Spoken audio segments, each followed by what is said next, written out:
मीरपुर बठोरो में योम दफ़ा के हवाले से क़ौमी अमन कमेटी बाराए बैनुल मज़ाहिब आम आहंगी ह्यूमन राइट्स कमीशन ज़िले सुजावल पारा गुलाम मोहम्मद गुगो, अब्दुल गफ़ूर गुगो, अब्दुल रज़ाक गुगो, रफ़ीक अहमद मक्सी, अब्दुल मजीद ज़ौर ऐं ॿियनि जी अॻवानी में मेन बस स्टॉप खां प्रेस क्लब ताईं रैली कढी।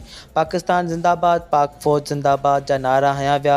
रैली मुख़्तलिफ़ रस्तनि खां थींदे प्रेस क्लब पहुती, जिते अॻवाननि ख़िताब कंदे चयो त 23 मार्च हिकु अहम हैसियत रखे थो, जंहिंखे जेकॾहिं असीं क़ौमी ईद जो ॾींहुं चऊं था, को बि वाधाउ न आहे।